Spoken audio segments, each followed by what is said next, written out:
জন্মের পর থেকে এখন পর্যন্ত কোনো ভুল সিদ্ধান্ত নেয় না ইনশাআল্লাহ। সত্য কিনা? আমি আপনাদেরকে কয়েকটা ইতিহাস মনে করে দেই যে ইসলামী আন্দোলন বাংলাদেশ যখন মনে আছে যে সবাই যখন বিএনপির সাথে জোট করছিল, আপনাদের এই কথা মনে আছে সবাই?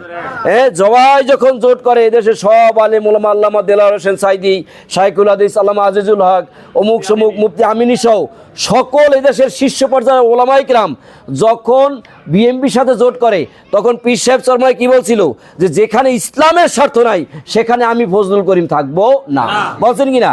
এবং তিনি স্পষ্ট বলছিলেন প্রথম 8 দফা দেশে, মনে আছে? প্রথম 8 দফা দেশে এই 8টা শর্ত মানলে আমরা মিলতে রাজি আছি, তার মধ্যে একটা আসন দিতে হবে, এমপি মন্ত্রী দিতে হবে, এরকম কোনো কথা নাই। শুধু বলছে কি ইসলামের স্বার্থের সব কথা। শেষ পর্যন্ত যখন এটাও মানে না, সবাই পিড়াপিড়ি করে আসার জন্য, তখন পীর সাহেব হুজুর বলছিলেন যে 8 দফা বাদ, এই 8 দফার ভিতরে যদি একটা মানে প্রথমটা, তাইলে আমরা মিলতে রাজি আছি। সেটা কি? যে বিএনপির বলতে হবে যে আমরা ক্ষমতায় গেলে ইসলাম বিরোধী কোনো আইন পাস করব না এবং পর্যায়ক্রমে ইসলামিক বিরোধী আইনগুলা আমরা বাদ দেব। শুধু এই একটা কথা বললেই আমরা জোটে যাব, কিন্তু সেটা বলেও নাই আর জোটেও যায় না। মনে আছে আপনাদের? আচ্ছা বলেন তো, তখন যখন সকলের মাঝে বিভ্রান্তি চলতেছে, সবাই গেল, সে গেল না, গেল না, তখন আমাদের শায়েখ রহমতুল্লাহ বলছিল যে আমার সাথে যদি কেউ না থাকে, আমার সন্তানরাও না থাকে, হকের জান্ডা নিয়ে ফজলুল করিম আমি একা দাঁড়িয়ে থাকবো, তো বাতিলের সাথে আপোষ করবো না। বলছে কি বলে নাই? এই কথা শায়েখের মুখে কে কে শুনছে দেখি তো ইনশাআল্লাহ। কি মনে আছে? আজকেও আমি আপনাদেরকে বলি, শোনেন, যেখানে ইসলামের স্বার্থ নাই সেখানে ইসলামী আন্দোলন বাংলাদেশ নাই। কি কথা ঠিক কিনা? কথা ঠিক কিনা? মুনাফিকদের যত আলামত, এর মধ্যে একটা হইছে যে আপনাদের সমাজে যখন আসবে তখন আমাদের কথা বলবে, এই সব ভালো বন্ধু। যখন খ্রিস্টানদের সাথে মিলবে তখন তাদের লাইনে কথা বলবে, আমি আপনাদের সাথেই আছি। যখন হিন্দুদের সাথে তখন তাদের লাইনে কথা বলবে। কিন্তু ইসলামের কথা এক, যে আমরা ইসলাম চাই, ইসলাম হুকুমাত চাই। এবং তাদেরকে বলতে হবে বিধর্মীদেরকে যে ইসলাম হুকুমাত প্রতিষ্ঠা হইলে আপনাদের অধিকার প্রতিষ্ঠা হবে, আপনারাও শান্তি থাকবেন। কথা এতটুকু পর্যন্ত যথেষ্ট, কথা ঠিক না? কিন্তু তাদেরকে দেখলে বলবো যে না, আমরা ইসলাম হুকুমাত প্রতিষ্ঠা করবো না, ঠিক আছে, আমরা আগের মতোই দেশ চালাবো, এই সমস্ত রাজনীতি ইসলামী আন্দোলন বাংলাদেশ করে না। প্রিয় বন্ধুগণ, আপনারা জানেন বহুত কাঙ্ক্ষিত একটা স্বপ্ন ছিল জুলাই বিপ্লবের পর পীর সাহেব চরমনাইর, যে দেশে ইসলামপন্থীরা এতদিন বিএনপির সাথে গেছে, কেউ আওয়ামী লীগের সাথে গেছে, বিভিন্নভাবে রাজনীতি করছে।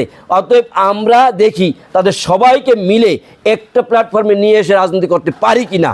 কিন্তু আপনি কিভাবে বলবেন বলেন? যারা নগদ খাওয়ার লোক তাদেরকে আপনি বাকি বুঝাইলে কিছু পারবেন বলেন? কিছু পারবেন নাকি? একমাত্র ইসলামী আন্দোলন বাংলাদেশ, পীর সাহেব চরমনাই এই সংগঠন প্রতিষ্ঠা করে বলছিল যে ইসলামী আন্দোলন বাংলাদেশ ইবাদতের রাজনীতি করে। কিসের রাজনীতি? জোরে বলেন, কিসের রাজনীতি? আর প্রত্যেকের উদ্দেশ্য হচ্ছে ক্ষমতায় যাওয়ার রাজনীতি। প্রত্যেকের উদ্দেশ্য কি? জোরে বলেন, প্রত্যেকের কি? কোনো না কোনো ভাবে ক্ষমতায় যাইতে হবে। ডাইন বাম হইয়া বিদেশের সাথে গোপন আতাত করিয়া যেভাবে হোক ক্ষমতায় যাওয়া। আর ইসলামী আন্দোলন বাংলাদেশ ক্ষমতায় যাওয়ার উদ্দেশ্য না, বরং ইসলামকে প্রতিষ্ঠিত করার উদ্দেশ্য। কথা ঠিক আছে ইনশাআল্লাহ? অতএব আমাদের আমির আজকে যে সিদ্ধান্ত নিয়েছেন, আমি আপনাদেরকে একটু মনে করে দেই যে আমাদের ওই জোটে না যাওয়ার ফলে সৈয়দ ফজলুল করিম রহমতুল্লাহ আলাইহি যেদিন ইন্তেকাল করেছিলেন, সেই জানাজা এসে মুফতি শাইখুল হাদিস আল্লামা আজিজুল হক, আমি এই যে স্টেজের সর্বসামনে আমি বসাছিলাম জানাজার আগে আলোচনা অনুষ্ঠানে, সেখানে শাইখুল হাদিস আল্লামা আজিজুল হক বলেছিলেন যে রাজনীতি একটা পিচ্ছিল পথ, এ পথে অনেকেই ভুল করে, আমারও ভুল আছে, কিন্তু ফজলুল করিমের রাজনৈতিক জীবনে কোনো ভুল নাই। কে বলছে, কি বলে নাই? অতএব প্রিয় বন্ধু, ওই যে সেদিন বলছিল যে আমার মানে জোরে না এসে ভুল করলো ফজলুল করিম, কিন্তু তাদের বলতে বাধ্য হয়েছে যে এই না আসাটাই ছিল তার ঠিক আছে। অতএব আমি আপনাদের আশ্বস্ত করি, আমরা আজকের যারা সসম্মানে বিদায় নিয়ে আসতে পেরেছি, এটাই হবে ইসলামের জন্য চূড়ান্ত বিজয় ইনশাআল্লাহ। মনে আছে হুদায়বিয়ার সন্ধির কথা? তাৎক্ষণিকভাবে অনেক সাহাবায়ে কেরাম মনে করছিল এটা মনে হয় একটা পরাজয় হয়ে গেল নাকি, কেমন না কেমন হয়ে গেল, কিন্তু পরবর্তীতে ইসলামের বিজয় হয়েছিল সেটির সূচনা। অতএব এই 300 আসনে এবছরও আমরা হাত পাখার বীজ বুনবো। কিসের বীজ বলেন? কিসের বীজ? হাত পাখা। জোরে বলেন, কিসের বীজ? হাত পাখা। হাত পাখাই আমাদের চূড়ান্ত লক্ষ্য ইনশাআল্লাহ। ইসলাম বিজয়ের জন্য এই থেকেই শুরু হবে একটা নতুন অগ্রযাত্রা। আমি আপনাদেরকে একটু প্রশ্ন করি, এই এতদিনের এই জোট মহাজোট অমুক সমুক এটা কোন আসে পাইবে, এইতে এই এক বছর ধরিয়া আমাদের কাজে কিছু ভাটা লাগছে না? কতবার লাগছে না? ওই যে লাগা শুরু হয়েছে আর আমাকে কমা শুরু হয়েছে, ভাবখান এমন শুরু হয়ে গেছে। আমরা যে সুন্দরভাবে কাজ করবো এটাই কেমন জানি আমরা সক্রিয়তা হারাই ফেলাইছি, কি এই অবস্থা না? ইনশাল্লাহ আজকে থেকে দুর্গম গতিতে সর্বোচ্চ গতিতে মাঠে থাকতে কারা কারা রাজি আছি দেখি ইনশাআল্লাহ। কি রাজি আছি ইনশাআল্লাহ? ইনশাআল্লাহ দেখিয়ে দিব আগামী নির্বাচনে ইসলামী আন্দোলনকে পাশ কাটিয়ে কেউ এমপি মন্ত্রী হবে, সেই স্বপ্ন পূরণ হবে না হবে না ইনশাআল্লাহ, ওটা ইনশাআল্লাহ। আর আমাদের জালকাঠি 1 এই কাঠালিয়া রাজাপুর আসন, এটা তো ইসলামী আন্দোলনের ঘাঁটি। 17 বছরে কারো খোঁজ খবর পাই নাই, কথা ঠিক না? আমরা যখন মাঠে ছিলাম বাড়ি সালাম দিয়েও কারো খুঁজতে পাই নাই, ঠিক না?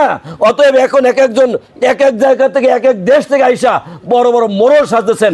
স্পষ্ট বলি, আমাদের নেতা, আমি আগেও বলেছি, ইব্রাহিম আল হাদি করোনাকালীন সময় যে কোনো সংকটে, যে কোনো বিপদে, যে কোনো ইজতেমায় রাত 12টা 1টায় তৃণমূলের মানুষের সাথে আপনাদের সাথে মিলেমিশে ছিল কি ছিল না? কি ছিল না? ইব্রাহিম আল হাদি কি নতুন আছে নাকি? অতএব তার অবদান আমাদের এখানে আমাদের মাঝে দীর্ঘদিনের। সুতরাং আমরা তাকে নিয়ে এখন থেকে সর্বোচ্চ ত্যাগ করতে কারাগার রাজি আছি দেখি ইনশাআল্লাহ। কি রাজি আছি ইনশাআল্লাহ? কোনো কথা নাই। আজকে থেকে পীর সাহেব চরমনাইয়ের এক একটা সম্মান রক্ষার জন্য আমরা এক একজন বুলেট হয়ে যাবো, পারবো না ইনশাআল্লাহ? আল্লাহ পাক রব্বুল আলামিন আমাদের সবাইকে তৌফিক দান করুক, আমিন।